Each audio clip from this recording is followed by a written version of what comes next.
Hello friends, welcome to my channel. तो दोस्तों, स्वागत है आप सभी का। तो शुरू करते हैं आज की कहानी। आज की कहानी है शीला की।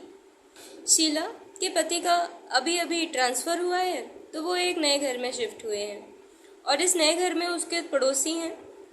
उसकी एक पड़ोसन का नाम है रमा और एक पड़ोसन का नाम है कोमल। रमा स्वभाव से बहुत ही शांत औरत है और वो घर पर ही रहती है।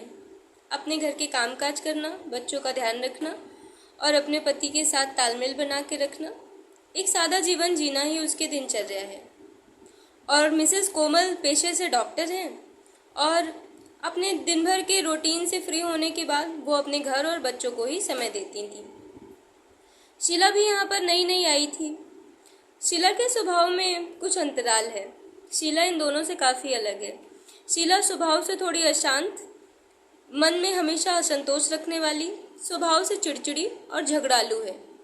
शीला जब यहाँ नई नई रहने आई तो उसे हर बात में परेशानी नज़र आती थी, जैसे कि इस घर में तो खिड़कियाँ ही ठीक नहीं हैं, हमारे दरवाजे इतने छोटे क्यों हैं, सामान ले जाने में इतनी दिक्कत हो रही है। ऐसे करके वो रोज़ ही कोई ना कोई शिकायत अपने पति से करती ही रहती थी। धीरे धीरे समय गुजर रहा था और छुट्टियां खत्म हो गई थी। अब बच्चों के स्कूल जाने का समय था। रमा के बेटे का नाम रतन था और शीला के बेटे का नाम राजू। दोनों का एडमिशन एक ही स्कूल में हुआ था और दोनों एक ही क्लास में पढ़ते थे। कक्षा 8 में पढ़ते हुए दोनों ही अपनी पढ़ाई में अच्छा प्रदर्शन कर रहे थे, पर क्योंकि शीला को हर बात में ही असंतोष रहता था, इसलिए अगर उसका बेटा 1 नंबर कम ले आए तो भी वो दुखी हो जाती थी कि अरे 1 नंबर कम कैसे हो गया। जबकि रमा के साथ ऐसा नहीं था। उसे खुशी होती थी कि उसका बेटा अच्छे नंबर लेकर आया है। ये अलग बात है कि वो सबसे अधिक नंबर नहीं ला पाया, पर फिर भी अच्छे नंबर भी लाकर उसने गर्व महसूस करवाया है और उसने मेहनत की है। इस तरह से हर बात को लेकर उनकी सोच में बहुत ज़्यादा अंतर था। दिवाली आने पर जब शीला ने अपने लिए घर पर एक नई कार मंगवाई तो उसने देखा कि रमा के घर पर भी एक नई कार आई हुई है।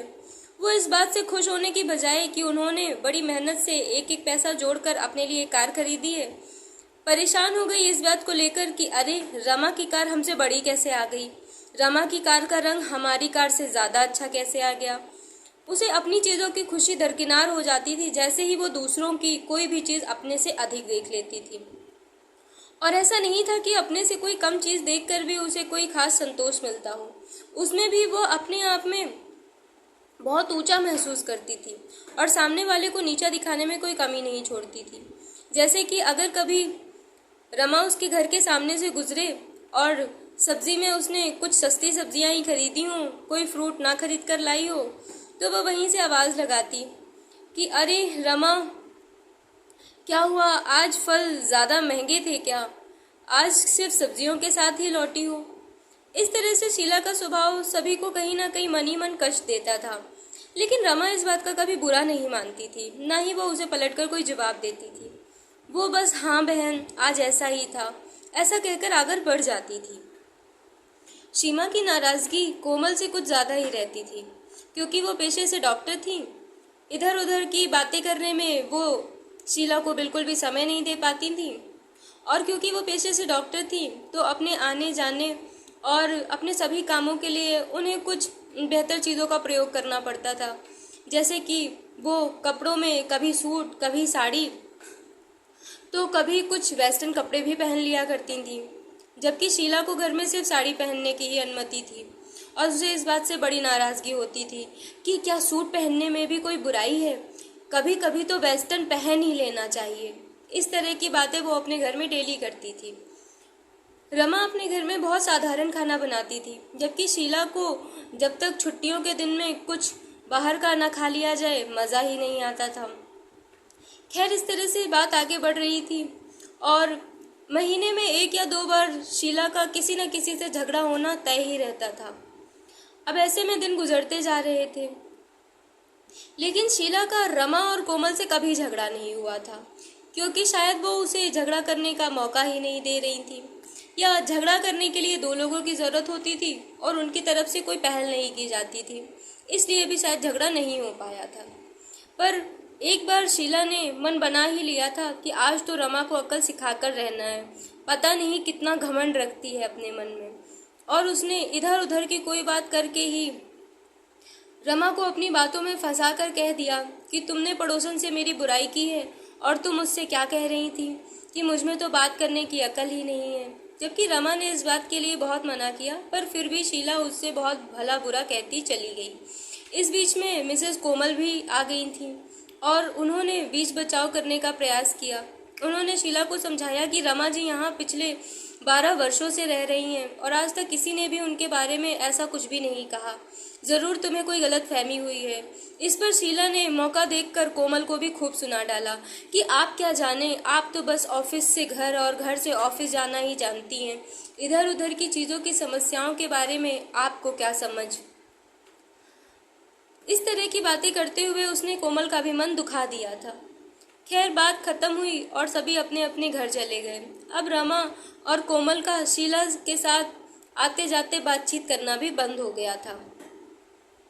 जिन्हें शीला इधर उधर की बातें करने में अपनी संगिनी पाती थी, जो घंटों बैठकर उससे यहाँ वहाँ की बुराइयां करती थी, मोहल्ले की वो औरतें उसे खूब भा रही थीं। लेकिन समय एक जैसा नहीं रहता। एक दिन सुबह बाथरूम की सफाई करते हुए शीला का पैर फिसल गया और उसका पैर टूट गया। अब शीला के घर में भोजन तक की तंगी आ चुकी थी, क्योंकि उसके रिश्तेदारों में किसी के पास भी इतना समय नहीं निकल पा रहा था कि वो देखभाल के लिए उसके घर आ सके। बेटे की वार्षिक परीक्षाएं आने वाली थी।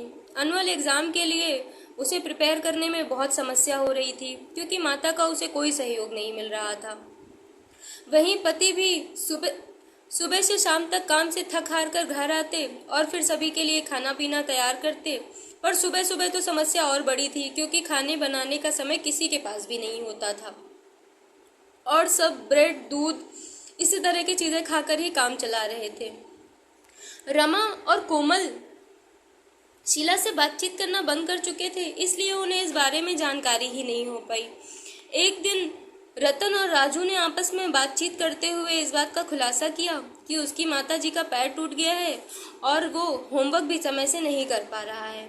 ये बात आकर रमा के बेटे ने उसे घर पर बताई, तो रमा से रहा नहीं गया और वो तुरंत शीला के घर चली गई। उसने कहा, शीला, क्या तुम अभी भी उन बातों का बुरा मानकर बैठी हो? बहन, एक बार बताती तो सही कि तुम इतनी समस्या में हो। उसने शीला के साथ बातें करते करते घर की साफ सफाई भी कर दी और शाम का खाना भी बनाकर रख दिया। रमा ने उससे कहा कि तुम परेशान मत हो ना, मैं शाम का खाना अब प्रतिदिन तुम्हारे घर में बनाकर दे जाया करूँगी, तो इससे तुम्हारे घर में खाने पीने की कोई समस्या नहीं होगी और जल्दी ही तुम ठीक भी हो जाओगी। इस रमा के ऐसे व्यवहार को देखकर शीला को अपने कानों पर और आंखों पर विश्वास ही नहीं हो रहा था, क्योंकि जिन सखियों को वो अपनी संगिनी समझती थी, उन सहेलियों ने तो आकर उसका हालचाल तक नहीं पूछा था कि कहीं ऐसा ना हो कि शीला 2 समय के खाने की मंजूरी उनसे ही ना मांगने लगे। वो उसे देखने तक नहीं आई थी। रमा ने घर से बाहर निकलते हुए मिसेस कोमल को देखा, तो मिसेस कोमल ने भी उससे पूछ लिया कि अरे रमा, तुम यहाँ कैसे? तो रमा ने बताया कि कोमल, मैं क्या बताऊँ, शीला बहन का पैर टूट गया है और वो बड़ी ही परेशानी में है। अब कोमल भी फौरन भागी चली आई और शीला को देखने के लिए। शीला ने बताया कि उसका पैर फिसल गया और उसका पैर टूट गया है। कोमल ने उसे सांत्वना दी और भरोसा दिलाया कि उसकी आगे की सारी ट्रीटमेंट घर पर ही हो जाएगी। अब उसे डॉक्टर के यहाँ जाने के लिए परेशान होने की ज़रूरत नहीं है। और सुबह के नाश्ते की जिम्मेदारी कोमल ने ले ली थी, क्योंकि शाम को दफ्तर से आने में उसे देर हो जाती थी और पहले से ही रमा ने शाम के खाने का वादा कर दिया था, तो अब सुबह की जिम्मेदारी कोमल ने अपने हाथों पर ले ली थी। शीला मन ही मन पश्चाताप से भरी हुई थी, क्योंकि उसने बहाने ढूंढ ढूंढ कर जिन लोगों के साथ अपनी ईर्ष्या को निकाला था, वो आज उसे अपनी तरफ से सहायता देने आ रही थीं, जबकि वो सहेलियां जो उसे बड़ी पसंद आती थीं, वो उसके हालचाल पूछने तक में कतरा रही थीं। आंखें मिलाने से भी, उसके गेट के सामने से निकलने से भी बचने के प्रयास कर रही थीं। समय गुजरता गया और शीला की हालत अब ठीक होती जा रही थी और होली भी आने को थी। 1 महीने के अंतराल के पश्चात शीला का प्लास्टर कट चुका था और अब वो कुछ चल फिर भी पा रही थी। बैसाखी के सहारे उसने अपने घर के काम करने शुरू कर दिए थे। होली का दिन आया और अब शीला पूरी तरह से ठीक हो चुकी थी।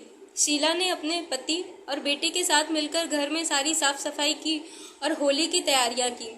होली का दिन आया और शीला अपने पति और बच्चे के समेत रमा के घर उससे मिलने गई। होली की बधाइयां दी और उससे हाथ जोड़कर माफ़ी भी मांगी। रमा ने उससे कहा, हाथ जोड़कर माफ़ी मांगने की कोई आवश्यकता नहीं है, तुमने ऐसा कुछ भी नहीं किया। मुझे खुशी है कि तुम बहुत जल्दी ही ठीक हो गई हो और आशा करती हूँ कि आगे तुम और भी अच्छी स्वस्थ रहोगी। शीला ने माफ़ी मांगने के बाद आंखों में आंसू भर आए और ये आंसू सिर्फ दुख के नहीं पश्चाताप के भी थे।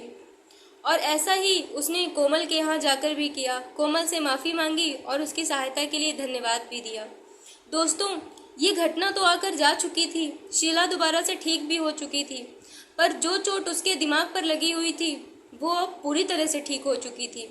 बिना किसी इलाज के, बिना किसी डॉक्टर के ही उसके दिमाग का ट्रीटमेंट भी कंप्लीट हो चुका था। अब शीला के स्वभाव में बदलाव आ गया था और उसने समझ लिया था कि उसके अच्छे मित्र कौन हैं और हमें अपनी घर गृहस्थी चलाने के लिए और एक अच्छा परिवार बनाने के लिए सबसे पहले स्वयं के मन में संतोष रखना होता है। घर बड़ा हो या छोटा, गाड़ी बड़ी हो या छोटी, यदि घर में सभी के बीच प्रेम है तो ये चीज़ें महत्व नहीं रखती हैं।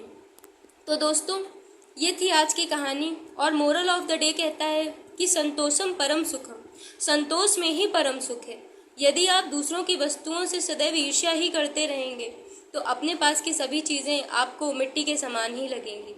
तो आज के लिए बस इतना ही। दोस्तों, आज की कहानी अगर आपको पसंद आई है तो कमेंट करना बिल्कुल मत भूलें और अपने लाइक्स देकर मुझे बताइए कि आप कहानी को पसंद कर रहे हैं। Thank you for watching.